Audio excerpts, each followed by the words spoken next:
زندگی ایک سفر ہے اور ہمارا یہ فرض ہے کہ ہم دوسروں کی زندگی کو بہتر بنانے کے لیے کچھ کر جائیں. جوگی آیا جوگی آیا جوگی آیا رے, ہیرے موتی پریم کی انوکھی لایا رے. ਤੁਹਾਡਾ ਪੰਜਾਬੀ ਫੋਕ ਮਿਊਜ਼ਿਕ ਸਾਡੇ ਜੋਗੀ ਦੇ ਨਾਲ. جوگی آیا.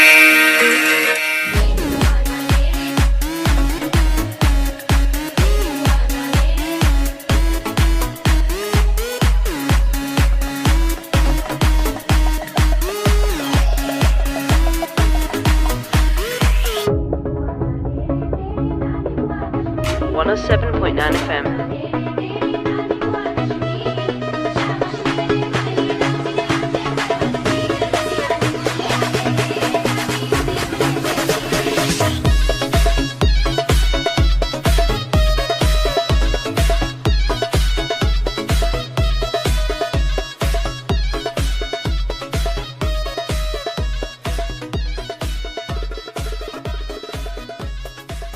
نے لٹے رب رنے ساڑے کف نے لٹے رب رنے ساڑے نال ہوئیاں غداریاں نے ساڑی اپنی فوج تے جرنیلاں ساڑے تے فوجاں چڑھ.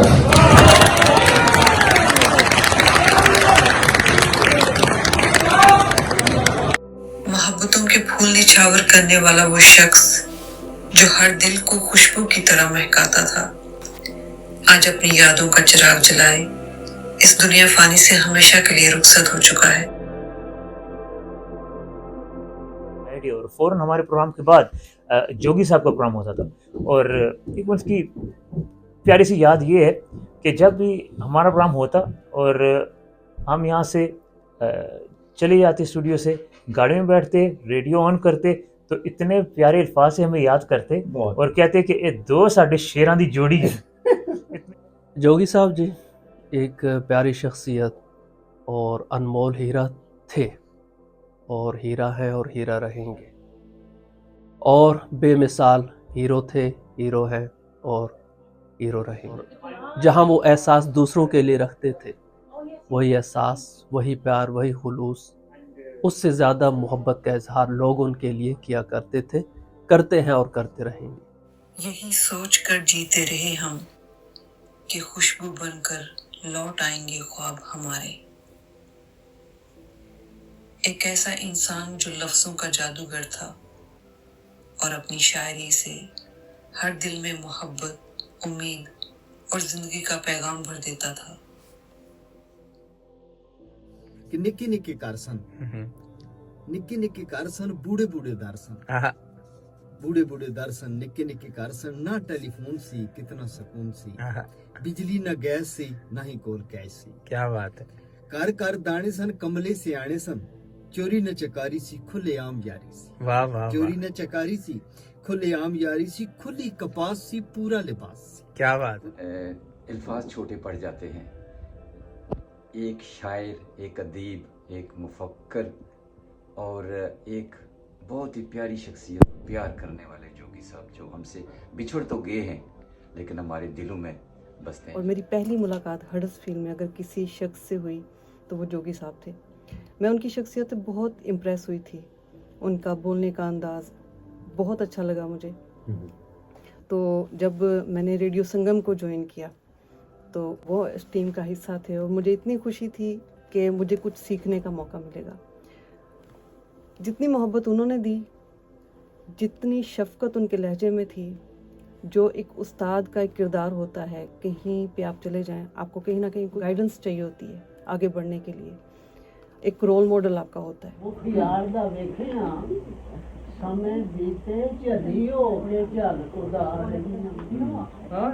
جوگی صاحب کے دل کے جو ہے نا وہ قد کے لحاظ سے اتنے اونچے نہیں تھے, مگر دل کے لحاظ سے پوری دنیا میں ان کے دل میں سمائی ہوئی تھی, ہر کسی کا فکر تھا. جو ہم نے پیار دیکھا ہے سب کی طرف سے was amazing. He was a wonderful person, a lovely friend, a presenter, اور بہت اچھے انسان بھی تھے. اور کوئی انسان مکمل نہیں ہوتا, تو ضدی بھی بہت تھے. اور مجھے یاد ہے کہ ہم ہر چیز پہ بات کرتے تھے, موسیقی پہ, میوزک پہ,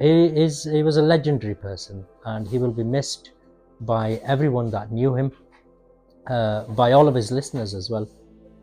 So many people have called in, text in, itne logon ne unke liye dua ki hai, and he went well before his time, and unfortunately well before his time. He had so much to offer. He was a writer, a poet, a philosopher, a presenter, and just a beautiful human being.